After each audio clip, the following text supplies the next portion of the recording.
ഇന്ന് രാവിലെ തന്നെ നല്ല മഴ. മഴ എന്ന് പറഞ്ഞാൽ പള്ളിയിൽ പോകുമ്പോൾ നല്ല മഴയായിരുന്നു.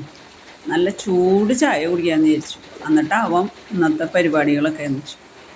അപ്പോൾ നല്ല ചൂട് ചായ എടുത്ത് ആവി പറക്കുന്ന ചായ ഒന്ന് കുടിക്കുന്നത്, അതിപ്പോൾ നാറ്റി പതപ്പിച്ച് കുടിക്കണം. എനിക്ക് അതാണ് ഇഷ്ടം. അങ്ങനെ ചായയൊക്കെ ഉണ്ടാക്കി ഞാൻ.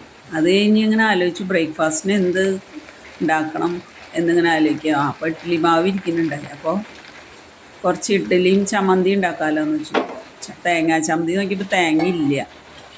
അപ്പോൾ പിന്നെ തക്കാളി ചമ്മന്തി ഉണ്ടാക്കാമെന്ന് വിചാരിച്ചു. തക്കാളി ചമ്മന്തി ആകുമ്പോൾ കുറച്ച് സബോളയും കുറച്ച് തക്കാളിയും കൂടി അരിഞ്ഞ് വെളിച്ചെണ്ണയിൽ വാട്ടി നമ്മൾ അതിലിത്തിരി ലേശം വെള്ളം ഒഴിച്ചിട്ട് ഉപ്പിട്ടിട്ട് മുളക് പൊടിയും ഇതൊക്കെ ഒന്ന് മൂപ്പിക്കണം.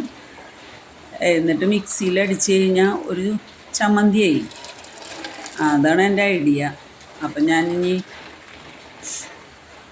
ഇഡ്ഡലി ഉണ്ടാക്കാൻ നോക്കട്ടെ കേട്ടോ.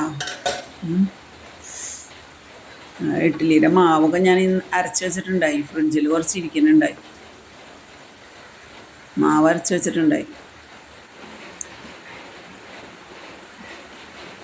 എനിക്ക് ഈ ഇഡ്ഡലിയുടെ കാര്യം എനിക്ക് സത്യം പറഞ്ഞാൽ ചെറുപ്പം തൊട്ട് എനിക്ക് ഇഡ്ഡലി ഒട്ടും ഇഷ്ടമില്ലാത്ത ആളായിരുന്നു. കാരണം എൻ്റെ വല്യച്ഛൻ്റെ വീട്ടിൽ ചെറുപ്പത്തിൽ ഞാൻ വല്യച്ഛൻ്റെ വീട്ടിൽ പോകുമ്പോൾ അത് മദ്രാസിലാണ്.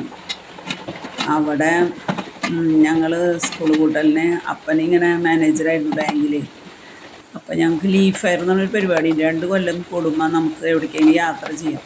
അപ്പോൾ അത് യാത്രക്കൂലി നമുക്ക് ഫ്രീയാണ്. അപ്പോൾ ഞങ്ങൾ വല്യച്ഛൻ്റെ വീട്ടിൽ പോയി തന്നു. അപ്പോൾ അവിടെ വല്യച്ഛൻ ഈ വലിയൊരു ഡയറിയുടെ മാനേജറൊക്കെയാണ്. അവിടെ ഒരു ബംഗ്ലാവൊക്കെ ഉണ്ട് ആൾക്കുണ്ട്. അപ്പോൾ അതിൽ കുറേ സൗകര്യങ്ങളുണ്ട്. അപ്പോൾ രാവിലെ തന്നെ ഇഡ്ഡലിയാണ്. അപ്പോൾ ഇഡ്ഡലി കഴിക്കാൻ എനിക്ക് വലിയ ഇഷ്ടമില്ല.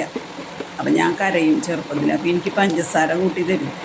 അതാണ് ഇഡ്ഡലിയുടെ ഓർമ്മ എനിക്ക്. പിന്നെ അവിടെ മദ്രാസിൽ എല്ലാവർക്കും ഭയങ്കര ഇഡ്ഡലി ഭയങ്കര ഇഷ്ടമാണല്ലോ.